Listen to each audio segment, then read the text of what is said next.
নমস্কার বন্ধুরা, আজকে আমি তোমাদের সামনে প্রথমবার একটা রান্নার ভিডিও শেয়ার করব।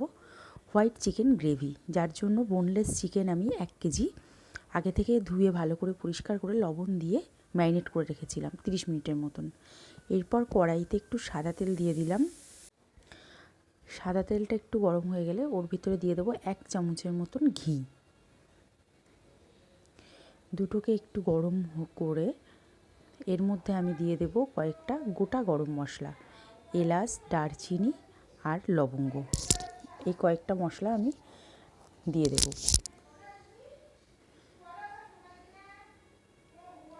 মশলাগুলো দিয়ে একটা সুন্দর গন্ধ আসলে তার ভিতরে দিয়ে দেব আগে থেকে বড় সাইজের 5টা পেঁয়াজ আমি কুচি করে কেটে রেখেছিলাম সেগুলোকে।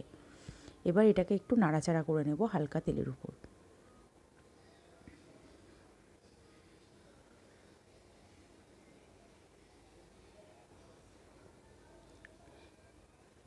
এবার এর মধ্যে আমি স্বাদ মতন লবণ অ্যাড করব, যেহেতু চিকেনটাতে আমার একটু লবণ দেওয়ার ছিল, তো সেই মতন লবণ আমি এখানে অ্যাড করব যাতে বেশি না হয়ে যায়। এবার লবণটাকে দিয়ে আমি একটু নাড়াচাড়া করে নেব, নিয়ে 5 মিনিটের জন্য আমি এটাকে ঢেকে রাখবো যাতে পেঁয়াজটা নরম হয়ে যায়।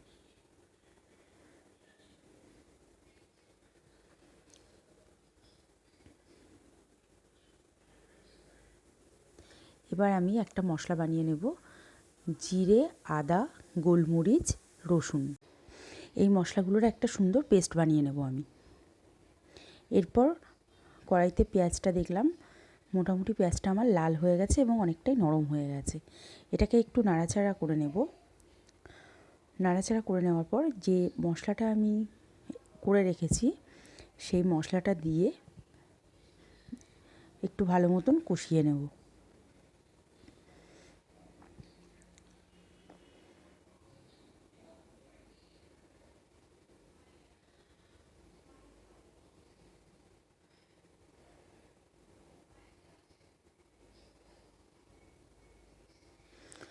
মশলাটা দিয়ে আমি ততক্ষণ পর্যন্ত কষাবো যতক্ষণ না এর থেকে কাঁচা গন্ধটা চলে যায়।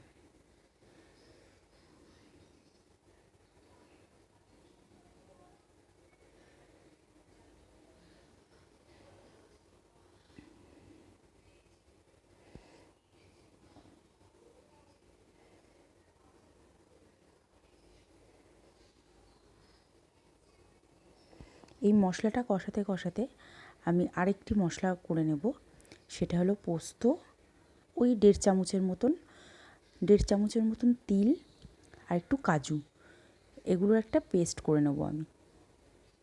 আর টক দইটাও আমি একটু দেবো ওর ভিতরে।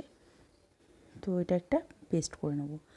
এবার আমি মশলাটা কষানো হয়ে গেলে চিকেনটাকে এর ভিতরে দিয়ে দেব, দিয়ে একটু হালকাভাবে কষিয়ে ওটাকে আমি 5 মিনিটের জন্য ঢেকে রাখবো।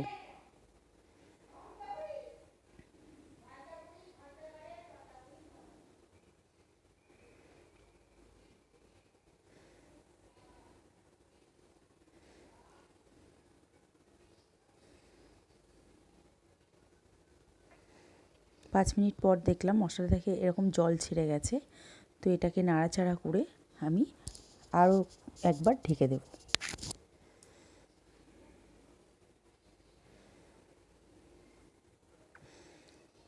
কয়েকটা কাঁচা লঙ্কাও এর সাথে আমি অ্যাড করে নেব।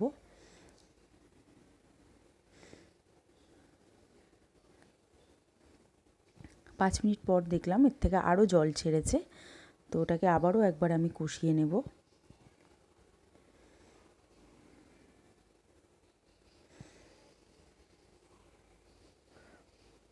একটু স্বাদ মতন চিনি আমি এখানে অ্যাড করব, যেহেতু টক দইটা দেওয়া হবে, তো স্বাদটা একটু ব্যালেন্স করার জন্য আমি চিনি অ্যাড করব। এরপর যে হোয়াইট গ্রেভি মশলাটা করলাম ওটা আমি এখানে অ্যাড করে দিয়ে সুন্দর করে কষাবো চিকেনটাকে।